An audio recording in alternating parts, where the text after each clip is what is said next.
Hi, this is Stephen Paul West of I Found Something Beautiful, and today is episode 2.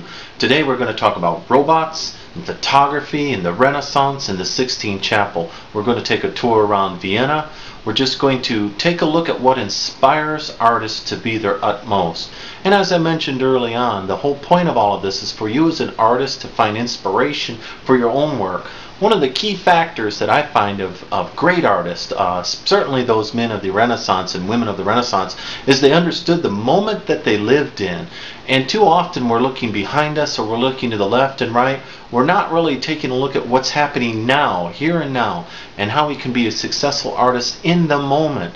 Great people always understand the moment that they live in, and they have a goal for that moment.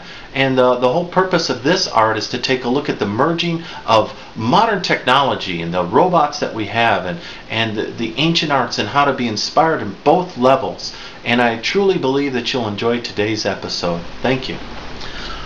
Okay, as promised, we're going to take a look at robots and art and photography today.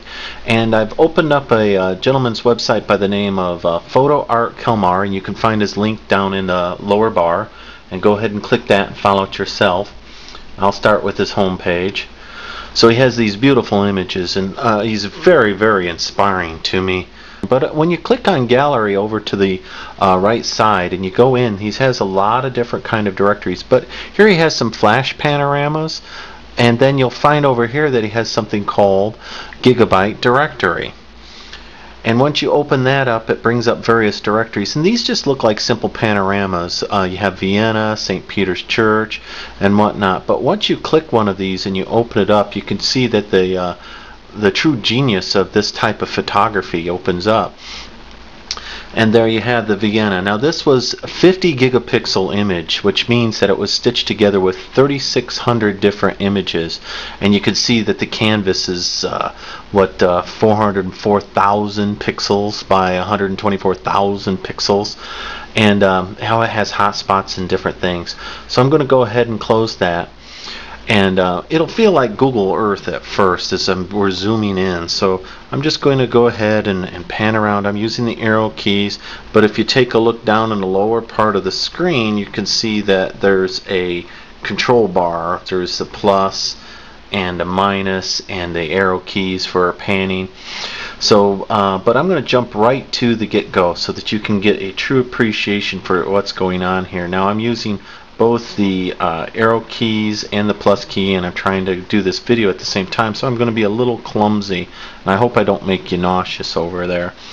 But my whole purpose here is to zoom in, zoom in, zoom in, zoom in, zoom in, zoom in, zoom in. Let's zoom into the top of that building. And then once the computer catches up, you can see that I've got a panorama view of all of Vienna. I can actually walk the streets. I can take a look at what's on a particular avenue. And when I was originally involved in the military way back in the late 80s, early 90s, I saw this technology, and at that time it was amazing to me because they could put a whole lot on just a single floppy disk, which was 1.44 megabyte. Now obviously the technology has come a long, long way from them, but I remember this was before the internet, back with the the military ran everything. It was the guide-up system, Government and Information Data Exchange Program, and the things that they were doing then was truly amazing, and I thought it was kind of magic. But compared to this, that stuff just pales in comparison.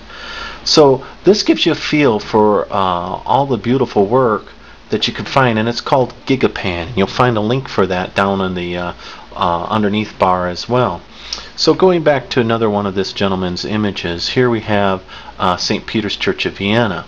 So obviously he went over to Vienna and he went down inside of St. Peter's Church, and it'll take a minute to load because it's a huge file. So once you get up, you see, oh well, it's just the ceiling. But no, as you pan around, you can see that it's the entire image inside the church, and you can even go 360 degrees. Now I haven't zoomed in yet. So what does this mean as an artist? It means that you can get a look at other inspiring art. You could take a look at compositions you could never see. Later on in the program, we're going to fly out to the Sistine Chapel, and we're going to take a look at the ceiling that Michelangelo painted. But there's so much art that's going on inside this particular church that it should be inspiring to individuals to be able to take this kind of a tour. And again, this was St. Peter's Church in Vienna. One of the interesting that I really like is that this technology allows you, even if you went and visited this church, you wouldn't be able to fly into the ceilings like this. And I'll fly right up to that crown molding, and then I'll fly over to the ceiling. So it allows you to see something that you're not able to see. And I don't know what that image was originally. It's faded. It looks like maybe it was, oh, I don't know. It's so faded I can't tell. But let me fly up to the ceiling here.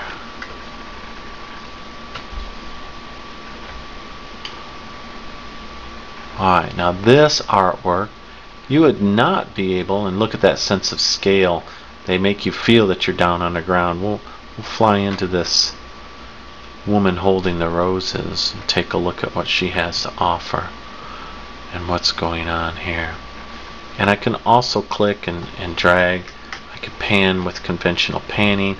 I can do different things. I'm using the mouse keyboard to control it simply because I'm talking to you at the same time. So to give you an idea of how far we've flown, let me go back to the original starting point. The image just vanishes. It's probably 120 feet away from the individual. So when you take a look at what is all these things that are going on and what do they mean, well, now with this kind of technology you can actually get a feel for what you're looking at. These are various hot spots that I'm flying over while I fly in.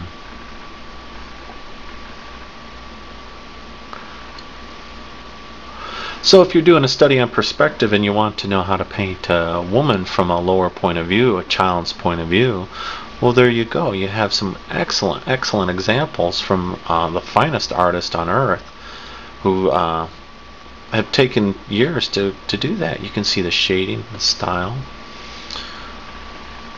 crackling. There's holes in the ceiling that I see that are probably, oh, I don't know, I would guess it's where they had put the scaffolding originally when they were doing this fresco. And to do this kind of painting they had to paint right away on the plaster, I believe. I'm not sure how this church was put together. But you can fly all the way up to the heavenly throne of God and get an idea for what the artist was trying to bring to pass. And interestingly enough, it's not a huge image of God. It's just the Holy Ghost descending down as a dove, which would be typical of the Renaissance period. Very ornate, very beautiful. But this modern technology brings it and puts it right in our lap. Now we're going to go ahead and we're going to fly out to the Sistine Chapel, take a look at what that has to offer.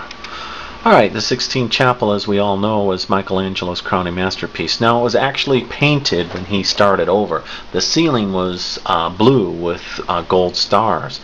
And Michelangelo always said that his enemies planned for him to paint this room because he was originally commissioned, I think, to make the Pope's sepulchre. But this particular chapel, which is the Pope's chapel, was so oddly built with all these sconces and all these windows and everything that all the artists of the era thought that it was impossible to decorate, and it was garishly painted originally. But some of this other work was already done. But he painted the far wall, he painted several of these motifs, and of course the most famous image of all, Adam and God together in the Sistine Chapel. So he spent about 4 years painting this, and finally, he refused to allow the Pope to come and visit, and finally the Pope threatened to throw Michelangelo down from the scaffolding. And the next day, Michelangelo, this is not your friendly everyday Pope. The next day, Michelangelo opened it up to the awe of the world, and it always has been. So here I am flying in directly into the Sistine Chapel. and taking a look at this beautiful imagery that Michelangelo has crafted. Now, some of the other interesting features of this is that the head part here of God, let's see if I can get it zoomed out. I'm not sure. I'm having a hard time doing this. Oh, I know, because let's try to get that center frame. If you'll notice the banner of God here, it was actually painted to look like a brain. Only back then it was illegal to do any kind of autopsies or cadaver experiments. So Da Vinci and Michelangelo and learned men did that on the sly. So Michelangelo knew that the brain was the seat of intellect, and so he chose to use this image, which is right hemisphere of a brain, including the spinal column, as a motif for God. So he put God right in the middle of the mind of the universe, if you will, and then there's Adam over there. But this kind of technology is available only in modern times, and otherwise when you would come visit this thing, the Sistine Chapel, if you were allowed in at all, you would just have this ground view. And as you can see, you can make it a 360-degree panorama, and I apologize on YouTube, this is going to make you ill, but the link for this particular Gigapan will be found in my drop down bar, and just go ahead and click that and pan yourself. And it has similar controls. I'm using the upside down T keys, the arrow keys, and I use the plus key to zoom in, and then I use the minus key to zoom out. It takes a minute for the computer to catch up to it. So sometimes it'll look a little like it's poor resolution, but that's simply because I'm outrunning the ability of the computer to keep up with the resolution. And of course there's an ultimate max. There's some other different technologies, but how to Gigapan, there's several different methods for doing that. But there's also a Gigapan magazine that has many more images, and what they're doing is they're taking a robotic motor and they're putting it on the end of a camera, and it takes a picture and zooms in, takes a picture and zooms in known steps. So you have this ability to zoom in and out as seemingly seamlessly, and whether or not that's an optical illusion or whatever, I'm not sure the magic of the technology, but I do know that they're using this little stepper motor, and of course NASA's doing this kind of thing. But if you're an artist looking for inspiration, I would definitely recommend that you go ahead and just Google Gigapan, and start with the links that I have today at the bottom of this video, and it'll just open up the world for you to be able to look at other people's arts from the Renaissance to get an idea. I do not know all the stories that I'm looking at here on the wall, but certainly it's inspiring, and I can use many of these details for my own personal studies in human form and ideas for compositions. Even me, I'm primarily a photographer, but I also do some artwork, sketching, charcoal, things like that. But as a photographer, it gives me an idea for compositions as well. So I hope you enjoyed today's show, and I hope that you're willing to click around and experiment a little bit yourselves.